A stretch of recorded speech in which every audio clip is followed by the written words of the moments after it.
senior university student in Winchester, Virginia. My university is about a 45-minute drive from the Appalachian Trail. She's probably in Appalachia. We are a historic colonial town, and Winchester is not plagued by cryptids or violent supernatural beings. However, it is my personal belief that the ghosts of soldiers who occupied Winchester are still active soldiers. They will not let the cryptids near the city. I have no proof of this, but it's such an old town that it's nearly impossible that I haven't heard of any haunting in the 4 years I've lived here. So this is the story about what I believe was a demonic presence that slipped through the town barrier. Oh, that's such a creepy way of saying it. I live in a dorm room, solo. It's just me and my dog. I walk her to the back of the parking lot to use the bathroom multiple times a day, and I have done so for years with zero problems. Then it was later in the afternoon one day. It was still bright outside when I took my dog. We're listening to Two Girls, One Ghost.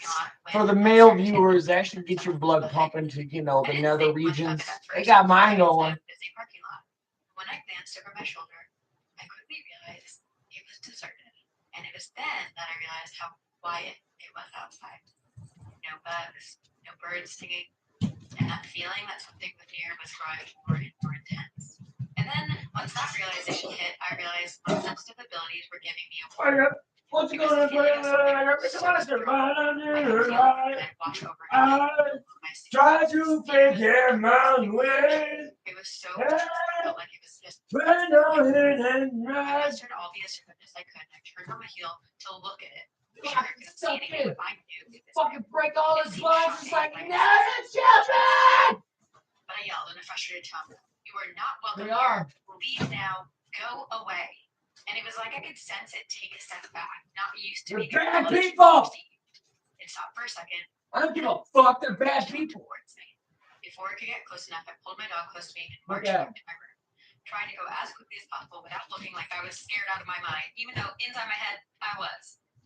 Soon, Snowman, you rule the world. And I ran to my jewelry cabinet. I put on every single lucky piece of jewelry and religious symbol I had.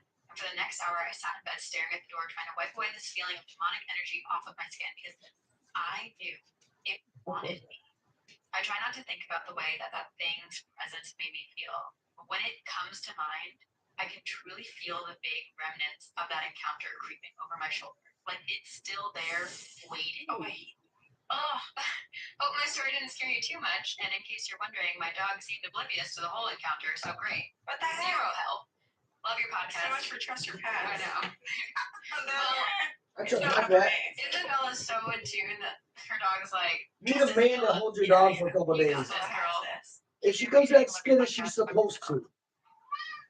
October really brings it the all. cat scoop. The dogs don't. Parties, They need one to scoop. those perfect crisp fall nights. Scoop. Total Wine and More is here for every single one. Whether you're inviting friends Man's over best friend, my ass, will get me all caught up with the spirit. Go Go away. cool fall air on your patio. You'll find exactly what you need. Thousands of wines, cans of beers, all at the lowest prices. Mixing up something spooky? Total Wine and More is your cocktail central for all your Halloween concoctions. Still live there? Do you want us to come investigate? Still live there? Do you want us to come investigate? No, she doesn't. Remember her husband and her kid? They went back and stayed. Well, that means they still have access to the house. They still have access to the house, yeah. Okay, I wonder if the kids are going to experience anything. Well, this listener, Isabella, experienced some things. I actually found this story when I was trying to pick stories for the demonic possession encounters that we recorded last week. And this one has both Appalachia, demons, possessions, good stuff. All I could. Whoa, how did I say that? Here's my favorite thing. Okay. Hi, ladies. Recent listener here. To give you the context of the story, while I don't consider myself a witch, I am a strong sensitive. It's not something that I consider a strong part of my identity or everyday life, but it exists. Most of the women in my family have some messed with chilly night. They're probably guys have you right there. There had been a man who right there. There had been a man who died during one of the wars and was shot in the head or had some really traumatic injury that would have placed him in uniform, completely bloody. Yeah, and he was crossing over a river and the guy died right at the river and it's water adds power to the around it. So people were he's this is the ghost. But the fact that he jumped in the trumpet is scary. Yes. Yeah. Because that feels active. that doesn't feel like a residual energy. I know, it is really scary. I am curious how many calls there are like that we just don't know about, because especially in a place like Gettysburg, and I'm sure like the police get that a lot, where for each other, obviously, but I just don't. But I imagine that people see spirits I'm like that sure all the all the time. time. Because even like my parents had worked with someone who, like, in their ring cameras had, What? oh yeah. How do we get that footage? I want to see that. I'll look through my texts with my mom. She might actually have it. I feel like maybe she sent it to me. Hey guys, I want all of your ring camera footage of ghosts. Yeah, but it was like they had the soldiers from the Revolutionary War, just like a capture that you could hear them, you could see them going across their please backyard. I would actually love to do that. I feel like there's no way we wouldn't get some Right. sort of activity. Well, and also like no matter where you are in Gettysburg, like if you stay in a hotel that's like outside of like the Gettysburg field, you probably still are getting stuff. Yeah. To be planned one day in the future. All right, this next one is called Appalachian Cryptids Can Ride Bikes. Hey ladies. It's like ET. Yeah. And fun home. Hey ladies, my name is Rye, they, she. I have a spooky story which I believe might be about a flesh monster. Let me set the scenes. I went to go hang out with my best friend, but was on my way back home. It's 2 a.m.-ish at this point, and I have my dash cam on because it automatically turns on when I start my car. It was late January, upper East Tennessee / Southwest Virginia area, so middle of nowhere, Appalachia, and it's cold as a bug. I'm on a back road. It's very hilly and curvy. I'm less than 5 minutes away from my house. I top a hill, definitely speeding because I was comfortable on the road. And as I'm about halfway back down the other side, I see a man, or what I thought was a man, on a bike. He's just sitting on it in the middle of the road, not moving. I obviously slam on my brakes and I slow down super fast so that I don't hit him, but I know the rules of after dark. So I make sure my doors are locked, my windows are rolled up, I'm going super slow, but I so vividly remember what this thing looks like, and it's still on sleep. Oh, yes. Oh, no.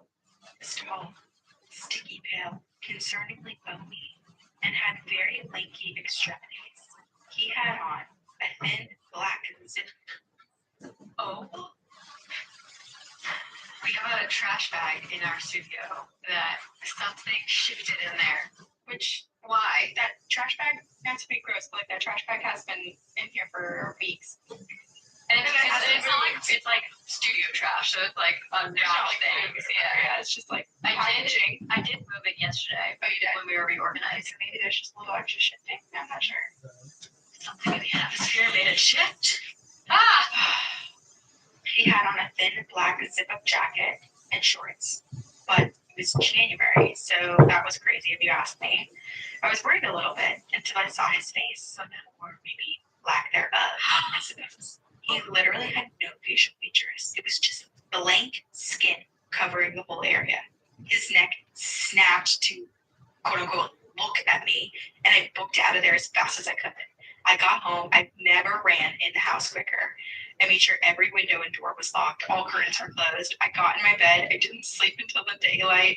And when I got in the car the next day, I went to go look at the dash cam footage to make sure I wasn't crazy or hallucinating. And the camera got all of my drive except for the last 7 minutes. Convenient, considering I saw him around 4 or 5 minutes away from my house. Chills. As far as I know, my camera has never done that before or since. I avoided that road for the next few days, but I had to go down it to get to my granny's house, and you guys will never believe me when I say this. No. But the exact same bike was laying on the side of the road with no one around it. So that confirmed it for me. I hated everything about that night. My mom has since moved from that house, so I don't even live in the state of Tennessee anymore, but I will never, ever forget that night. I have some other small things that happened to me because I did live in the middle of nowhere my entire life, but nothing compares to that night. Mr. Faceless Man lived rent-free in my head forever, and I truly hope to never cross paths with him again. Love you guys more than you know. Thanks for being the best. Until next time, Rye. I'm not okay. Because at first I was like, okay, maybe it's, this is so sad, or this is more sad than it is scary, I guess. Maybe it's like a residual energy of like an entity. Someone did tragically pass away on the road while biking. You know, it's like a spirit that's stuck there in some way. But then the way it snapped its head to Rye, and then the bike and the whole footage disappearing. The footage disappearing is like that. That's just like so much proof. Like you can't even just It actually reminds me. I guess they were in other seasons of Wednesday, but at Nevermore Academy, they will react to like different students, and there's like specific students that have no face. It's just skin. That's like what I was picturing this whole time. But we also see a lot of, or we hear. We don't see. Fortunately, knock on wood. Don't ever want to see. We hear of entities like that, where sometimes I think it's a spirit who just cannot fully form like what they looked like in life, but also you think of like Spider-Man, like some of those dark entities that are faceless creatures, and like geographically speaking, but it is weird, like wearing clothes and riding a bike and just presenting in such a strange way. It reminds me of from that show. It reminds me of that because the scary monsters in that show look like us until they don't. Oh, it's such a creepy concept. It seems so scary when it's on screen, but it's even scarier when you realize, like, in just our inbox, there's a matching story for every single thing depicted. Yeah, on screen. Well, this is a story about a place that if you seem intrigued after the story, you can stay at because it's an Airbnb. And we read this story on a Patreon bonus episode back in August, and I was like, it has stuck with me so much. And then our listener actually sent us the Airbnb listing. So I was like, oh, I'm going to read it on our main feed and include like actual photos to go along with the story. Hold on to your butts. Okay. Holding. This is from a listener, Natalie, and it is called Appalachia Airbnb That Didn't Want Us There. Hi, Sabrina and Corinne. I'm Natalie. Yes, you can use my name. I also shared this story on Campfire Stories. This happened about 5 or 6 years ago, and to this day, I still think about it, especially when I hear stories about haunted houses or the Appalachian region. So my brother and I had just arrived in Ohio from Florida to visit our dad for winter break. He thought how fun it would be to go skiing or snowboarding, so we made a trip to West Virginia. This drive was about 4 hours, and we found an Airbnb roughly 45 minutes from the ski resort. The house was old, built in the 1920s, according to my dad, but it wasn't just old. It had a feeling. The second we got there, something felt off. And when you look at the picture on Airbnb, and we won't post the Airbnb listing itself necessarily, I'm sure you can find it if you want, we'll put some pictures. But yeah, like the exterior of the house. There's just something about it. It's like you want to say it looks like an ordinary house, but there is a feeling. Yeah. But it's a little creepy. We entered through a side door that led straight into the kitchen. And the first thing I noticed was a narrow, almost sinister-looking staircase leading upstairs. It was steep, shadowed, and even with the lights on, it made my skin crawl. The layout of the house was just weird. From the front door, you were met with the main staircase. To the right was a hallway that led to the kitchen, and beyond that, another staircase and a second door to the outside. The living room was to the left with a fireplace and a master bedroom attached to a bathroom. Everything just smelled stale, like dust and something vaping on it. Kind of like an old, dirty vacuum. I went upstairs with my brother to go check out the bedrooms. There were 4 total.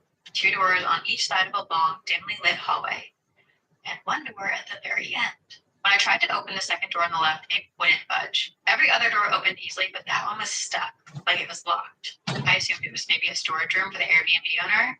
But standing in front of it made me feel like something was watching me from the other side. Yeah. Then I noticed the upstairs bathroom door was wide open, revealing another staircase that led down into the kitchen. The whole layout really made no sense to me. That evening, we're in the living room watching Daredevil when my brother got up to use the bathroom. While he was gone, the fireplace made this deep, ragged breathing sound, slow and unnatural, like Darth Vader exhaling underwater. My dad and I just stared at each other. That was weird. We laughed it off. My brother came back and we told him, and he just shrugged it off. That night, I didn't want to sleep alone, so I shared a room with my brother. I actually slept fine, but my dad didn't. The next morning, while we're getting ready to head to the slopes, my dad told us he had woken up in the middle of the night with this heavy feeling like something was watching him. Then he heard dogs barking outside his window. But when he looked, the street was completely empty. He laid back down, and then he heard clapping, loud, rhythmic clapping, like people were partying in his room. He sat up. It went silent. It's so wild because it's just like multiple different, like the sounds feel so unrelated, but it's just like something's putting on a performance and trying to 100%. I'll try this, and I'll try this, and I'll try this. After skiing, they came back to the house and decided to explore it properly in daylight. We started opening everything. Cabinets, closets, drawers, and then we got to that locked door again. But this time, it opened. Inside, it was pitch black. The air felt heavy and suffocating. And there was a single wooden chair sitting in the center of the room.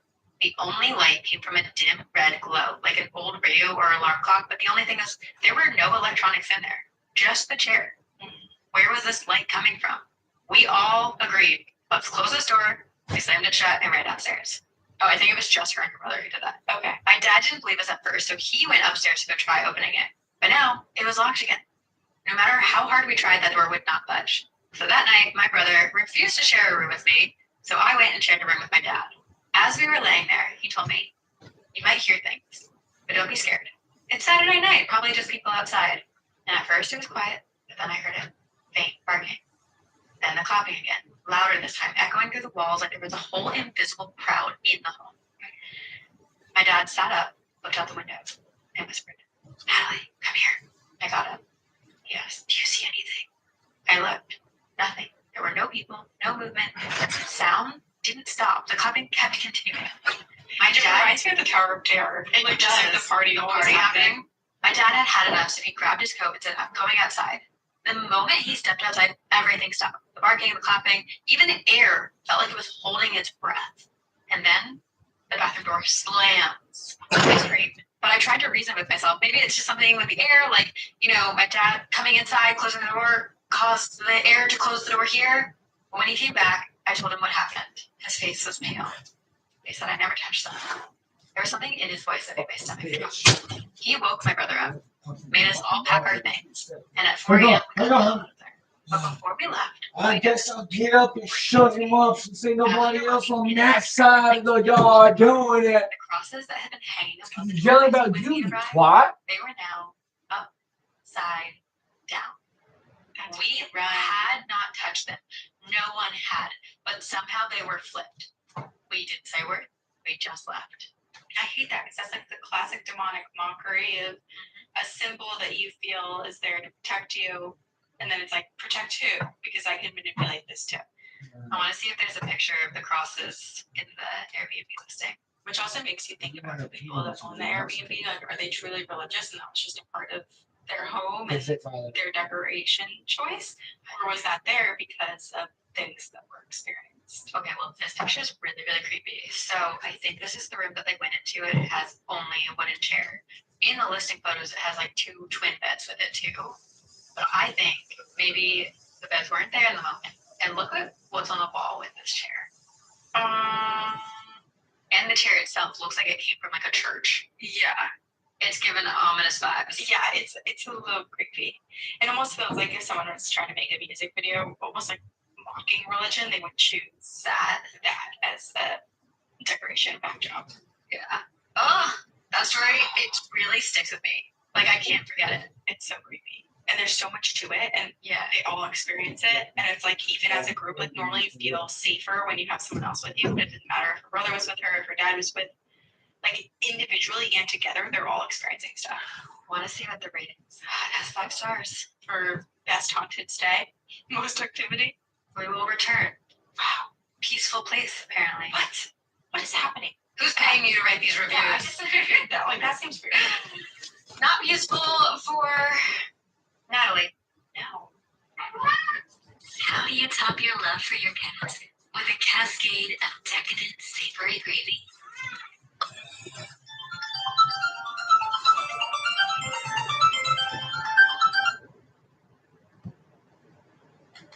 Hi, this is Anthony. Yes.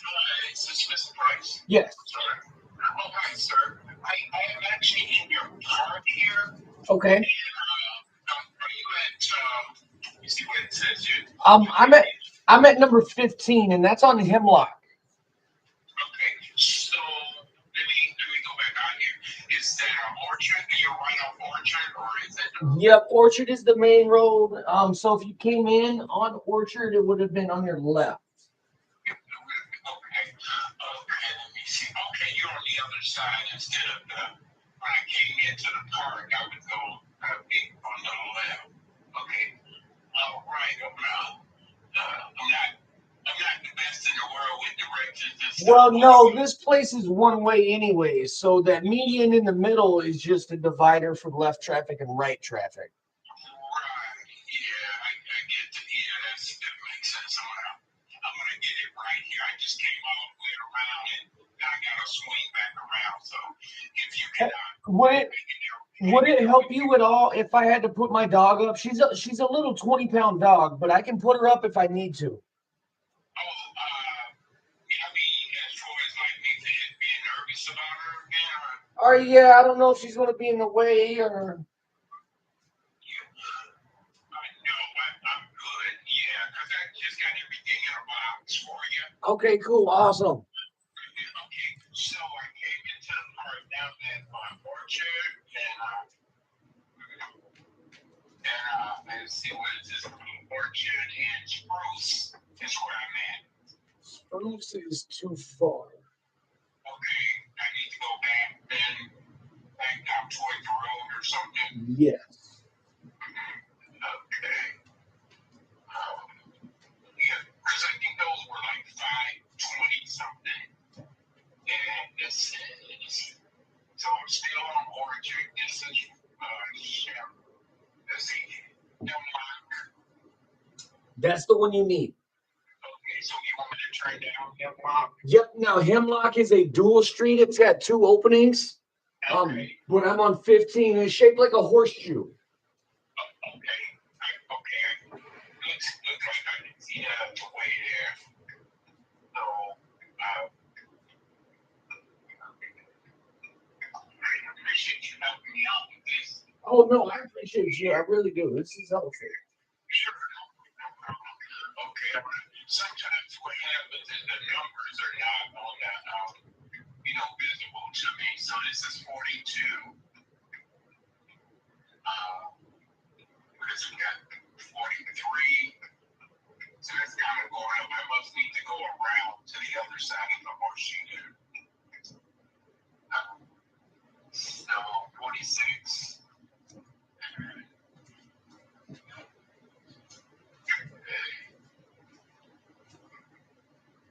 I'll get it right here. 49. 56 is right across the street from me. Oh, okay. This 50.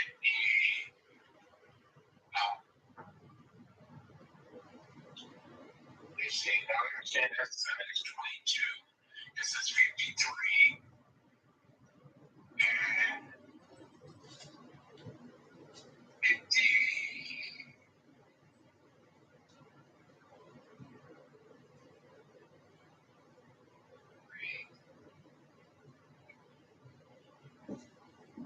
Isn't there kind of like a parking space in front of your place? Or Yeah, there is. Everything's open. Oh, wait, I see you. You're in a van, correct? you're a big white van. So yeah, if you just go up, I'm number 15. You're at what, 17 right now? Okay, so you want me to just keep going? Yep. Okay. Oh, 59, 55. So I'll be on your right hand side. Okay, and what color is your I don't know, it's number 15 and it's gray, I think. Okay. Oh, right there. Stop moving. No, back up. Back up.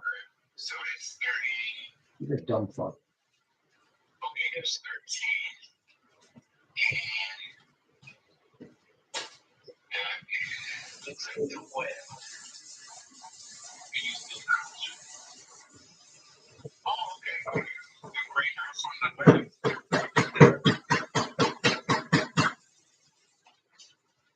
Is there a Jeep? There's not a Jeep in your yard, is there? What? I'm not. I think I'm at number 12 right now. Well, I'm number 15. Okay, number 15. Oh, wow. Okay.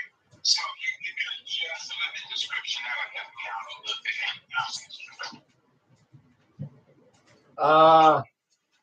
I don't know. It's all apartment spacing. I told you to stop. You didn't listen to me. Okay, yeah. The Legion seen you drive. I'm sorry. I'm a little bit bad with directions. Well, no, the Legion said stop. They said stop, stop, stop. Okay. So now if you put it in park in reverse, Are you able to see me? I mean, no, you're going to have to turn around. okay. You don't listen. He said stop. Okay, yeah, I didn't hear it. Of course.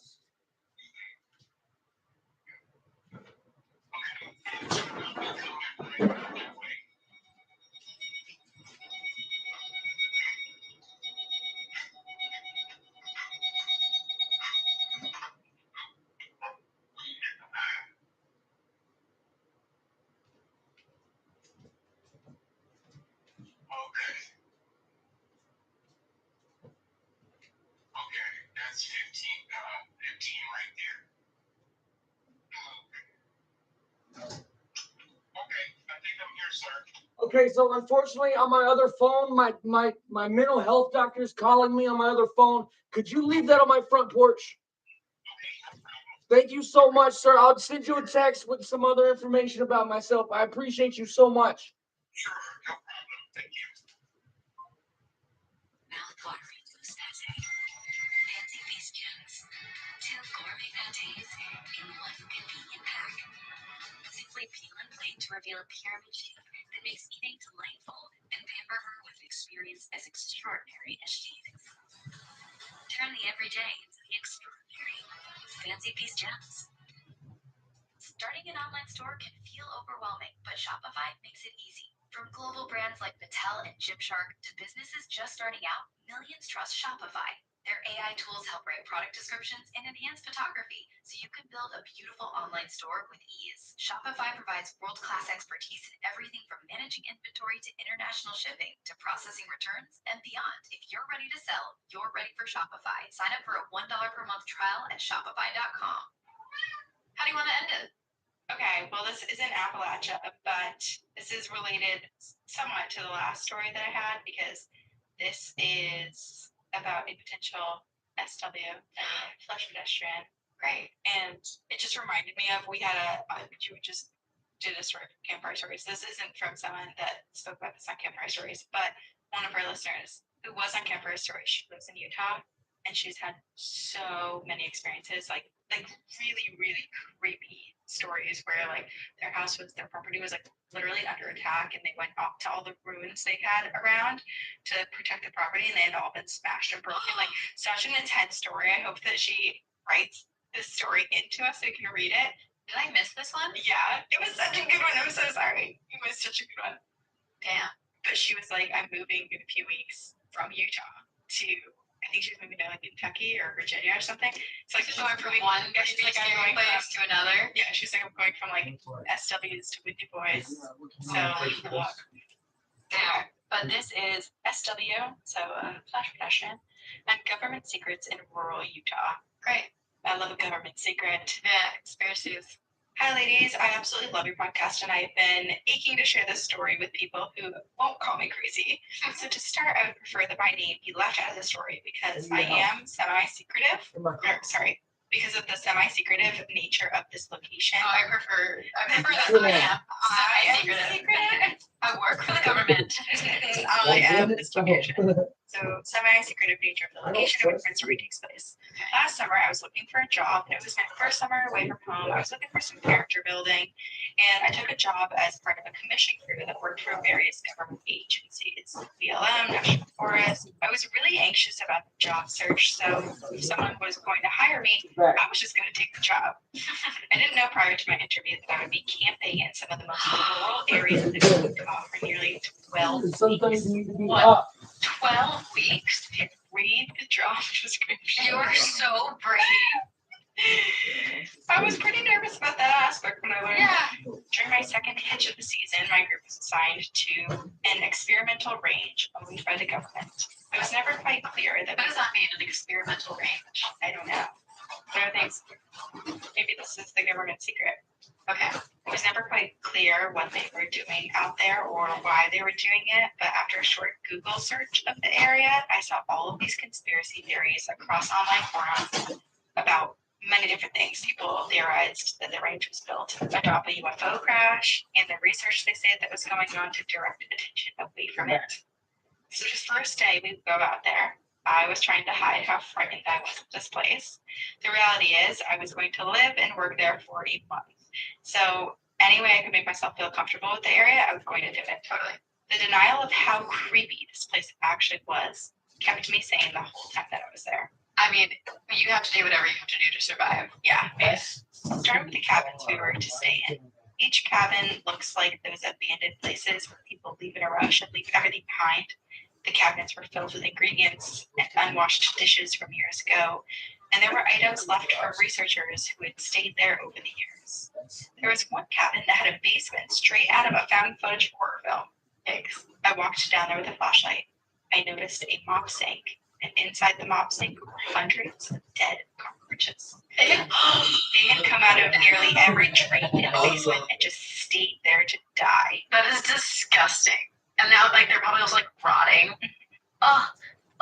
A little further back, I noticed something that set my alarm off.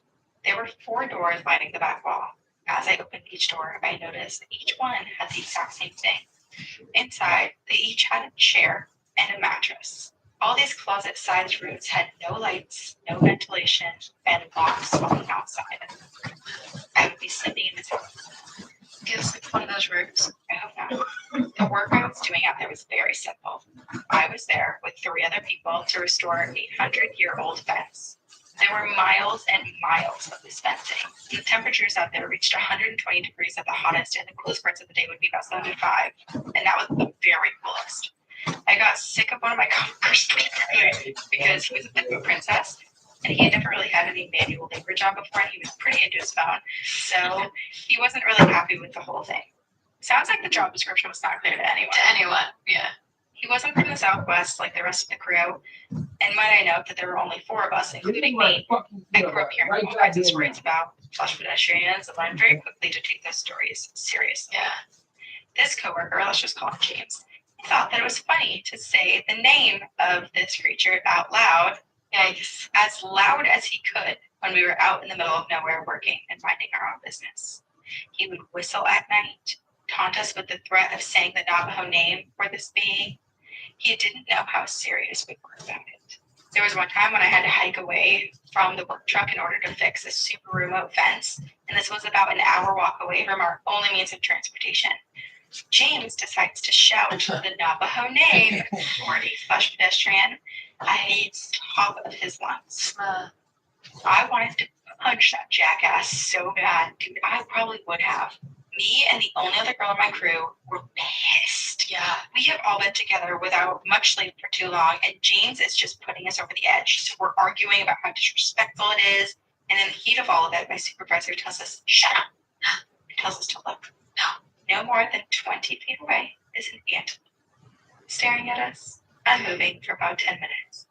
And then, almost unprovoked, it ran out of sight with such speed. Each morning, for about 4 days, we would see this antelope in the same spot by the gate in the range, waiting for us. It would stay perfectly still until we passed the work truck. And then it would run away as fast as it could. Honestly, it feels like it's keeping an eye on them because it knows James is naughty boy. I don't really know if this kind of behavior is normal for the animal, but that detail is worth saying in my opinion. Yeah. A few days after the antelope incident, me and my supervisor wanted to explore something that we saw a few days prior when the workday was over. We drove out to a small canyon lined in volcanic rocks, and it was super, super cool, and we wanted to explore it. We hiked through the canyon for about 30 minutes, and by that point, it was starting to get a little bit darker, so we decided, hey, let's turn around. Yep. And just as we were about to reach the truck, we noticed a smell. I'd A lie. sweet, rotting smell that cannot be mistaken for something else. It was decay. Something near us was dead and rotting. The smell makes us gag as we're searching for what this source could be. To our left, right next to the entrance of the canyon, is a gruesome sight. A completely skinned and bloated corpse of a cow is right next to us. Baby. In silence, we both marvel at the sight. How did we both miss this on the way in? How did we not notice the smell? We both drove back to the cabins and agreed never to speak about this with the rest of the crew. we didn't want to scare them because this actually happened during our first week. Oh, great start. Thanks for seeing you on the other. Thanks for seeing you on the other. I cannot read it. Thanks, and see you on the other side. We'll call this person A. Well, if that's what happened in the first week, what happened in weeks 2, 3, and 4, right? And did James finally behave himself? I don't know, but James, sorry, I would have been Lord of the Flies. You're gone, James. You're kicked out of the cabin. I honestly You're locked away in one of those 4 little creepy rooms. Please never take a job where you're working with 4 people in the woods for 4 weeks, because I think after week 1 it would turn into Lord of the Flies with you there. It would be so low. It would just be me. If someone's doing that and content paranormal, there's no way. I would have called and been like, this guy can't be on the crew anymore. But I am curious if he has fired him. He's gone. If he learned his lesson. I hope he did. I wish everything was just targeted at him and not the whole crew experiencing things. At least it was mostly just watching, observing them and keeping an eye on them. Because in my mind, I'm like, it seems like a lot of these entities, yes, we don't know their intentions, but it does have this watchful, making sure to keep you in line situation, in this story at least. James learned his lesson. James, where are you? James, you need to grow up. Grow the fuck up. I'm actually really mad at you. I love how we can say James's name, but we Comment. can't I got say his this name, movie, and it makes me so happy because we're just outing James. Yeah, James, do better. Maybe I know he you was was hot and cranky, and it was a manual labor job, and you're probably very frustrated. But some things are not to be fucked with, and you tried to fuck with it. You put 4 people, including yourself, your lives at risk. We're mad at you, James. Can you tell? I am mad at you. You know, I do hope to never be in any situation similar to any of our listeners from this episode, because as much as we love to talk about Appalachia and the outdoors, I think it comes from I never want to experience it place. And I really hope none of you do either. But if you do, email us. Email us your stories, whether they're about Appalachia, the outdoors, demons, ghosts, aliens, whatever it may be. Please email them to us at twogirlsoneghostpodcast@gmail.com. Shout out to our team, Jamie and Emma. Thank you guys so much for your support and all that you do for 2 Girls, 1 Ghost. If you want episodes ad-free and mommy girly, join us on Patreon. You get bonus episodes every month. And really creepy campfire stories told by very experienced themselves. Yes, and so much more. So many cool things over there, so check it out there. And we will See you on the other side.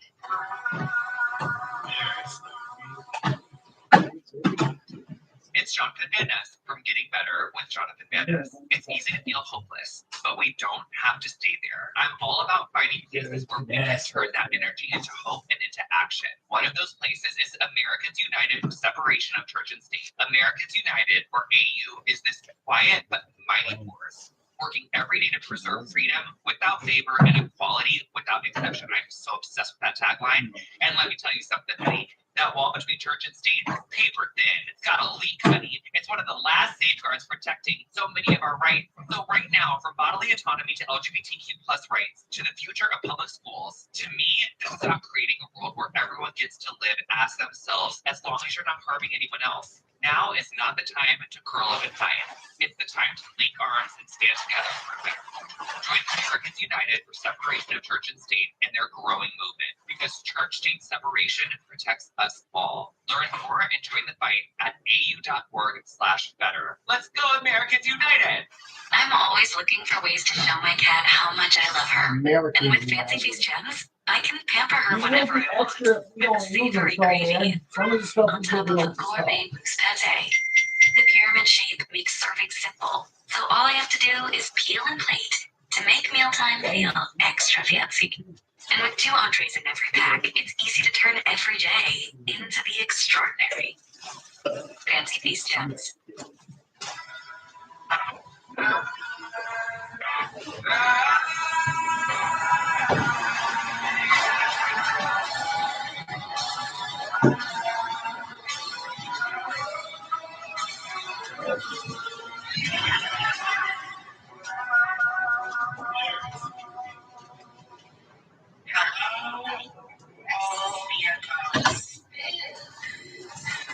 It's the Lorax, specifically Ashley, it's the mom, and Sally and Fingers. Bella, would you like to come outside? Hey, what's up, everyone?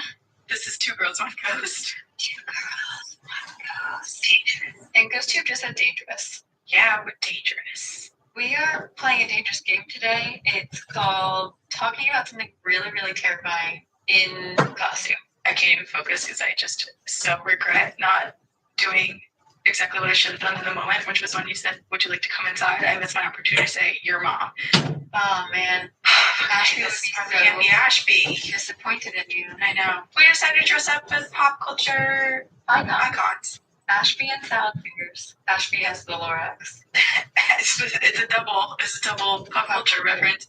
And I'm finally understanding when you posted on your social media weeks ago and said, does anyone have any guesses for my costume? Or like why you needed to buy teeth. I understand. Yeah, let's give a little close up. Ooh, creepy. So, hi everyone. This is a Scratch really my head. spooky episode where we invited a haunted object into the room with us. And I chose this one because when we did the episode where we introduced all the haunted objects that we're including in this month of October, I felt like this had a very grandmotherly, protective, angel, no demons vibe. So either it will protect us or it will be like, you sinful bitches. Right. Like, why the fuck did you bring me out for this? Yeah. So we're going to set intentions real quick. We will be discussing a very demonic, very scary place that I've been putting off for years. And we do not invite anything in. We're purely discussing for educational purposes because we are smart, intelligent women with one brain cell shared between the two of us. You only need one. And we do not invite any negative energy into our lives. We are surrounded by love, by light, by positivity, and by Ashby. Praise Ashby. Praise Ashby. Should you, entity, in the little cat figurine that our listener so kindly gifted us, would like to communicate with us, you may do so by communicating through GhostTube. You can speak words through it. And if things get real heated, maybe we'll bring out some other equipment. We'll see. We'll see. See what happens. Yeah. What takes over you? And what takes over us? Well, today I am going to be covering, and bear with me as I try to read through this mask. But luckily, this is one of those topics that just feels like I'll be able to reiterate it so easily. It's in your mind. It's Crazy forever. I also love your one human pinky finger coming through. It's so shit. Oh, sorry. Hide it. It's so dainty and beautiful. Compared to my long tail. We want to see the pinky, just the tip, Ooh. just to see how it feels. Honestly, you are channeling Ashby so well. All you have to do is I have to commit to the bit. I might not do the accent because I'm not very good at it. you were really good at it. Okay. Give yourself some credit. This is a very scary episode. And it is October, and when we do cover some of these darker topics, they do tend to open our listeners up. So perhaps while listening to this, set intentions, ground yourself, light a candle, air out the room, don't drive while listening. We know Do what you want. Shit like This this is going to be happens. a two-parter. I don't know And it. It's a today I fucking am bitch. finally covering a place that I have long We started talking about fucking Otherwise, dog fires. fear. Oh my God. sheer volume. This is the Hinsdale House, also known as the Dandy House, one of the most, if not the most, haunted houses in New York. And we're fortunate to get out. Ooh, my heart just skipped a beat for a second. Stupid. Okay. You know what I also am wondering? If this is the one who is rude to you. The cat doesn't like me? Oh, like also. Okay. Thank you for calling us stupid because I meant to say so many other things. I was rewatching that Haunted with episode, and I had a lot of epiphanies because I was saying over the years I don't think I have had any experiences with this cat, Yeah. but I think I have. There were a couple of times where on campfire stories over the summer, while you were on maternity leave, Disappeared from the ether. that I would put GhostTube on, and a lot of the words that were coming through were very similar to when we featured the cat figurine. And I think that one of the spirits that I thought was haunting the house was actually in this. So it might even have become a vessel for a different spirit. Because the person who gave it to us when we were on tour a few years ago, she was like, it's supposed to be haunted, but she hadn't experienced anything. She thought it was haunted by a cat. Right. But maybe it's become a vessel for someone else, something else. My gosh. And here we were at the top saying how nice and kind and protective he would be. Why is she here? It was you. Oh my gosh. Well, your lucky day, Miss Kitty Cat. I'm barely going to be talking because Sabrina is covering the Hinsdale house. But be nice to Corinne. Yeah.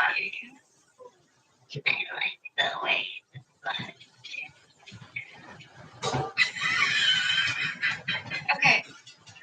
From the outside, this home, the Hinsdale house, looks unremarkable. Just a lonely farmhouse.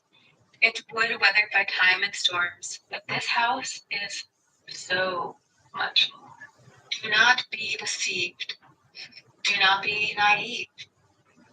The Hinsdale house is steeped in blood, steeped in tragedy, and the land itself may even be cursed. It is a story centuries long, one with endless chapters of death, of occult practices, of failed exorcisms, and countless terrifying encounters with the paranormal. So to start the episode, I'm going to give a shout out to 2 books that I read as like my main sources for this episode, for the 2 episodes.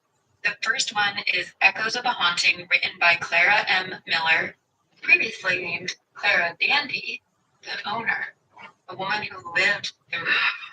Oh my gosh, I love this. Similar to when we looked at the Conjuring house and we were trying to do all the research on that house. I love when the people who lived it get to be involved in the retellings of it and like sharing their experiences and owning kind of the trauma that happened to them. No, I agree, and I think the Conjuring house is a very good thing to keep in mind. I can't laugh and smile, but your costume is just killing me. It's so good.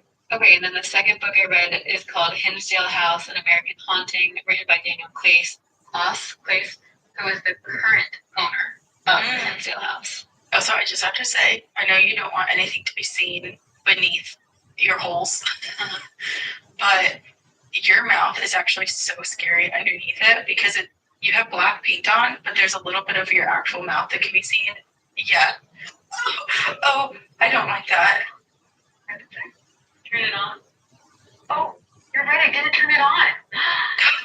Shit. Oh my gosh. This whole time. Well, we'll have to pick up the audio, hopefully. Yeah. Oh, thank you. Good call. Like the light is catching your mouth and like the listening just so that it's really scary, and it almost like there's moments where I'm like, is that your tongue and is your tongue black?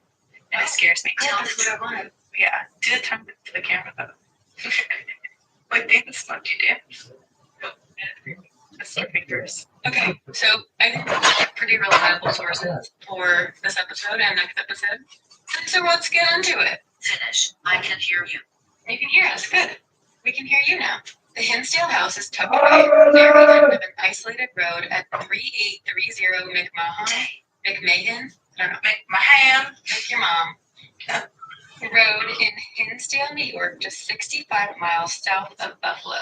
This is a very small rural town in the Allegheny Plateau region of, can you guess where this house is? Oh, I already know, so I don't want to guess. Appalachia.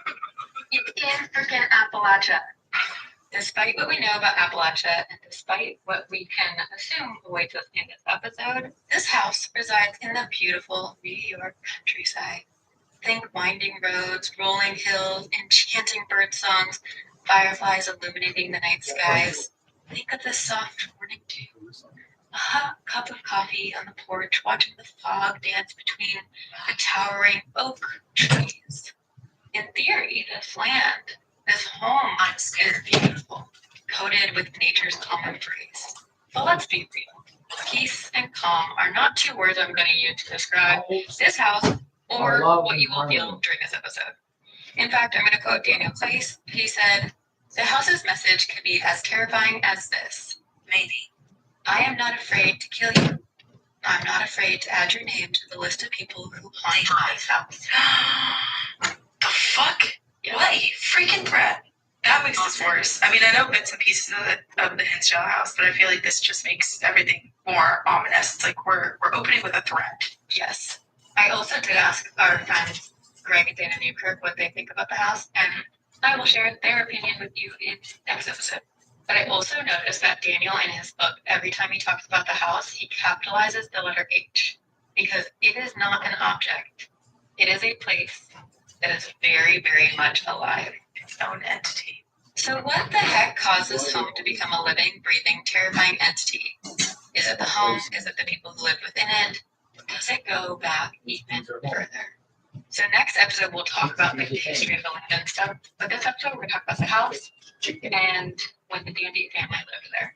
So the Hinsdale house was built in the mid 1800s, and sources vary, but sometime between 1853 and 1855, it was built as a modest, practical, two-story wooden farmhouse meant to be a place for prosperity, a place to build a family, to build a legacy. And unfortunately, records are not clear as to who built the home, but multiple farming families lived in the house, like they transferred their families. But many people didn't stay for long. Some had to leave due to financial hardship, others due to illness or unexplained misfortune. It is said that many owners or tenants of the home fell victim to illnesses, tuberculosis, pneumonia, random farming accidents. And now all of these things are common during time.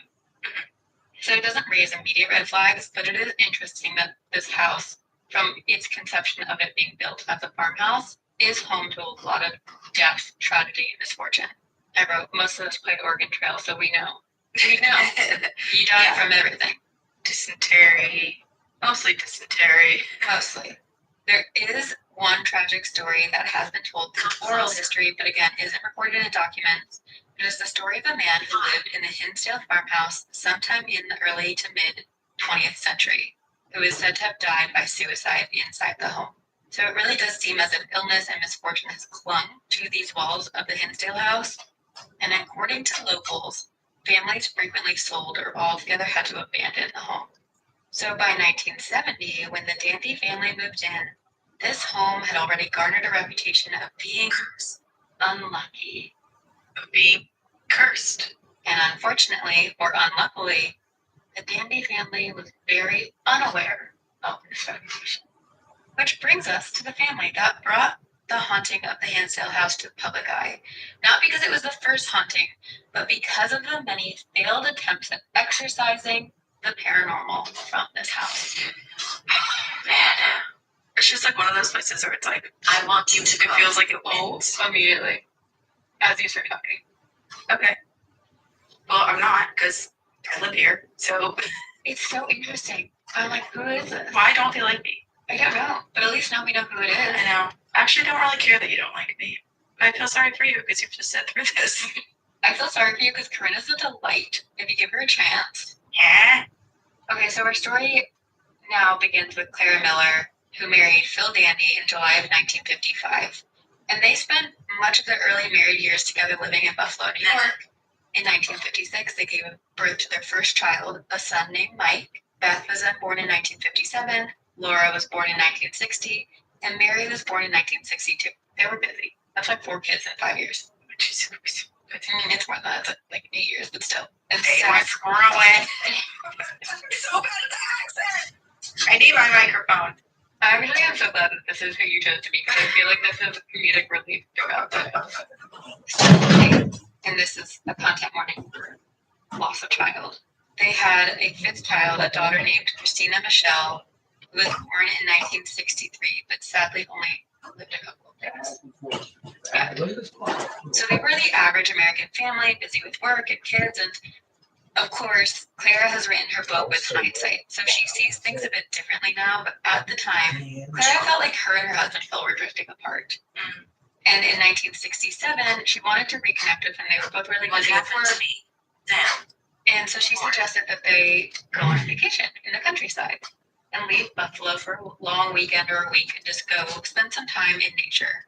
In the trees. In the trees. And this trip is what sparked everything, a chain of events that we're about to lay out. Although Clara herself is like, maybe I was always destined to be in this house.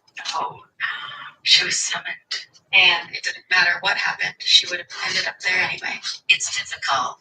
It is difficult to talk in this mask, you're right.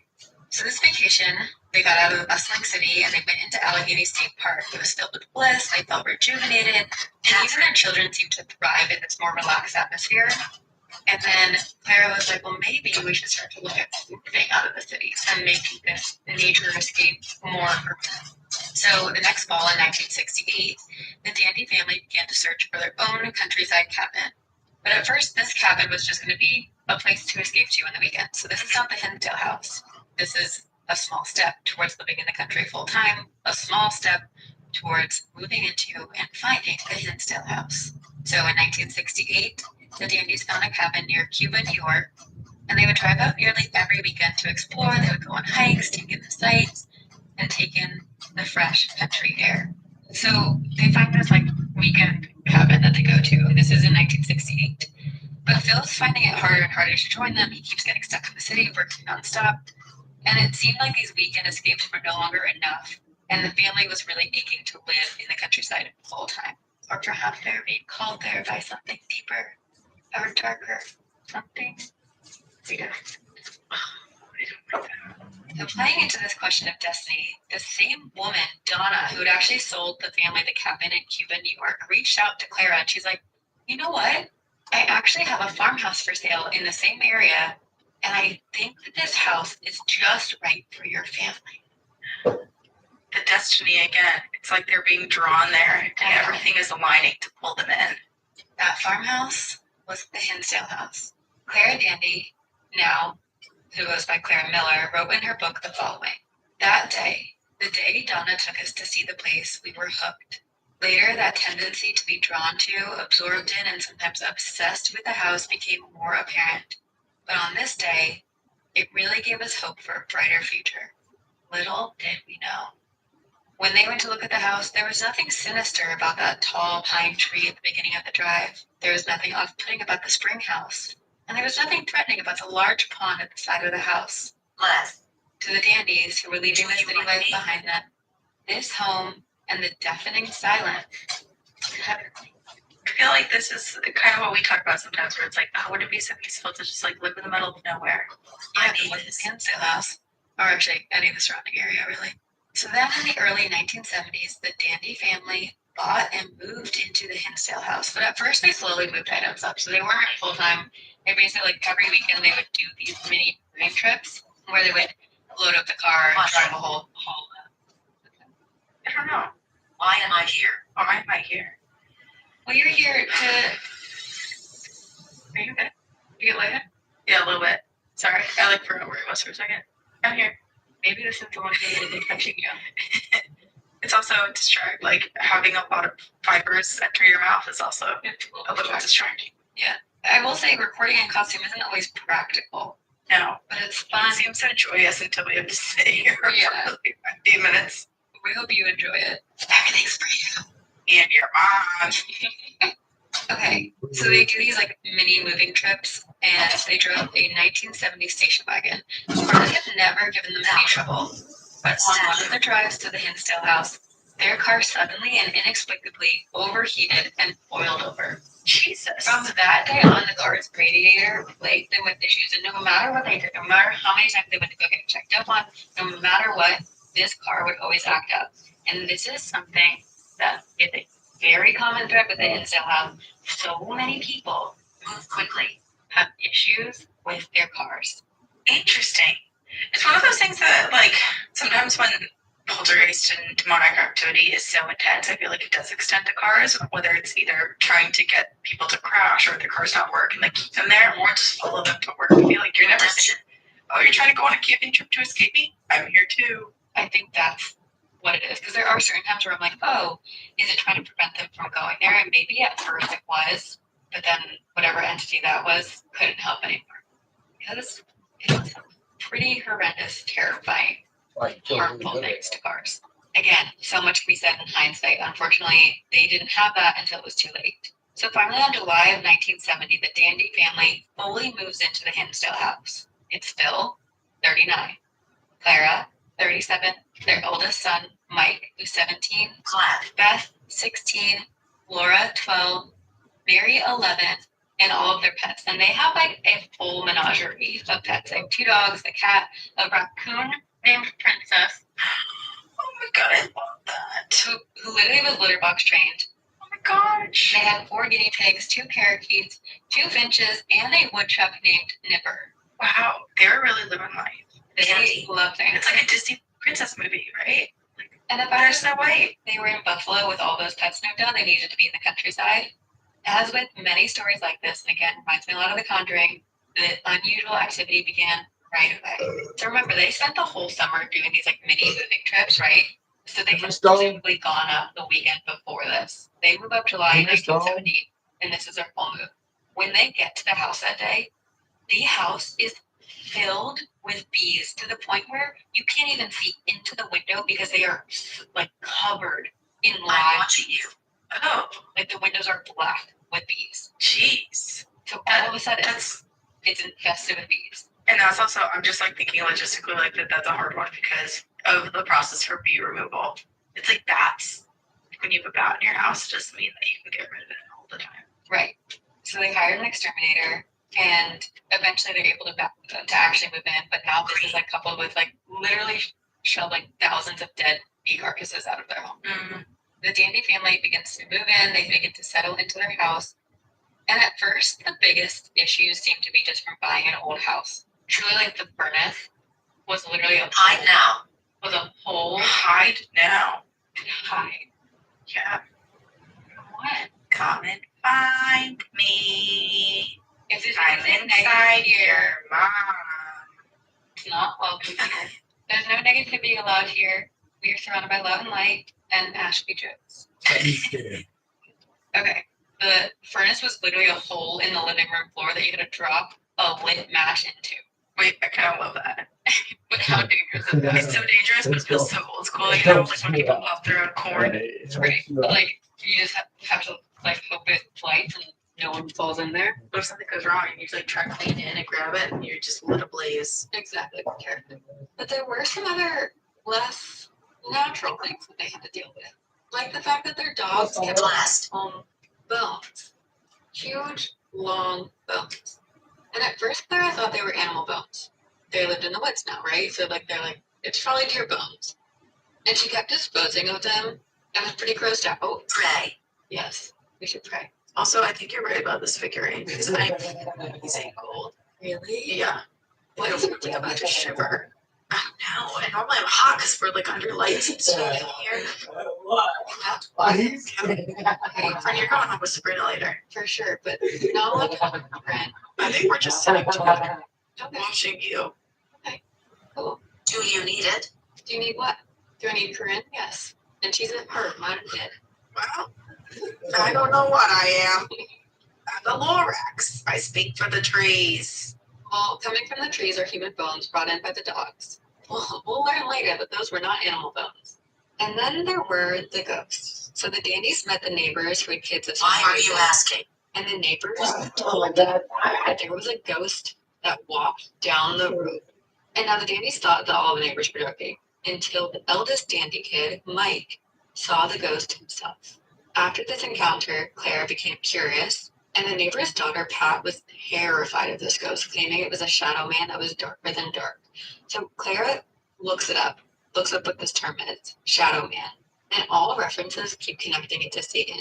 But of course, she doesn't think much of it because this is the first time she's dealt with anything paranormal. It's also outside, down the road, so it's not going to bother them, right?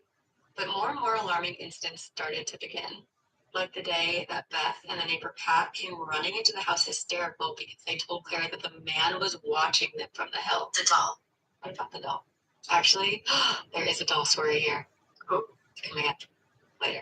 And it's a pretty scary story. But again, Claire doesn't think much about it. There's other pressing stuff. And so for the first couple of months, Claire is commuting 150 miles a day. She's driving to Buffalo in the city for work and then coming back at night. And then through various reasons, she ends up quitting her job and becoming a stay-at-home mom in November of 1970. And that first winter is absolute hell. Not just out of the paranormal sort, but out of the freezing cold winter sort. From February until April, their water lines were frozen. They got snowed in to the point that even the snowplow got stuck. And they also had to they could only take baths once a week. It was like old timey Yeah. because they couldn't get hot water. Like their house is old timey, and then everything about their experience is becoming old timey. Exactly. And then one night during this winter icy storm, Clara is startled to see an object in the sky. This object is moving at high speed but entirely silent. So she calls out to the kids who all run and join her. All 5 of them watch a round, large craft with lighted windows hover above them for a few minutes before suddenly veering and disappearing to the north. It reminded you of the Conjuring House? Yeah. This is the first of many UFO encounters, although Clara, even like in her book, now many years later, she refuses to call them UFOs. She also refuses to call the house haunted because she doesn't really know what to call them. The kids see similar craft hovering over the house or in the nearby sky for the years that follow. And one night in the summer of 1971, when Phil was out of town, Clara woke up to a sound. When she opened her eyes, she was shocked to see the entire room suddenly get flooded by fluorescent light. Her son Michael yells from downstairs from his bedroom, "Mom, do you see this? The whole house is lit up." And he says, "I think it's right outside my window." There it is. It is, isn't it? It is. A few days later, Claire finds that there's a report in the paper of a flying saucer seen in the area that same night that Mike and her woke up to the fluorescent light. It's so bizarre. It makes me wonder so much about, like, same with the Conjuring House, like the connection between aliens, UFOs, and these like really, really intense hauntings. Yeah, I don't know. Is it ley lines? Are aliens ghosts? We don't know. Are ghost aliens? But so now I'm going to list off some really horrifying things that happened to the family. And on their own, many of these instances are easy to write off, but all together it paints a much darker image, one that implies something was trying to harm the family, that something didn't want them there or was punishing them for being there. And Clara recalls that in the 4 years that they lived there, they had an insane number of injuries, car accidents, and incidents that are beyond the normal, like, oh, kids getting hurt. So almost immediately upon moving in, Mary falls off her bike and had to get multiple stitches. Later, Laura fell off her bike and got staph infection in her foot. Mike spilled boiling water on himself, burning his stomach. Clara broke her finger while changing a window. Mike truly cut down to a tendon in his hand while trying to put flowers in a vase. My God. Phil cut his thumb to the bone while trying to push the car out of the snow. Beth broke her arm in the gym. Mike broke his toe playing basketball. Laura broke her foot working out. Clara's mother and father had 3 car accidents while driving home after leaving the Dandy's Hinsdale house. Clara got in a car accident in 1971. Mike nearly died in a car accident on October 21st, 1973. 5 weeks after Mike nearly dies, Beth's boyfriend has a car accident and nearly dies. In 1974, the Dandy family had 4 car accidents in the span of 2 weeks. And all of them are freak accidents, like the wheel suddenly jamming or other cars out of nowhere coming and veering them off the road. Additionally, very tragically, the family pets kept dying in freak accidents. And Clara recalled that prior to moving to Hinsdale house, their pets almost always only died of old age. But since moving into the house in 1970, they lost countless pets. This is so horrific. Like, everyone's being seriously injured, and the animals are dying. 3 pets died within a 2-week span. All of them had been living in Mary's bedroom. Oh my God. So Mary's room, keep this in mind, 3 pets died within 2 weeks. They all had been living in Mary's room. Are you recording? We are recording. We are. I'm getting, it's so weird. Last time we recorded literally nothing. And we've recorded all of our Halloween encounters between here. Yeah. My head is pounding. My eyes hurt. I don't know what my mouth is dry now. I've been afflicted. If you're the listener who gave us this haunted object, what did you do?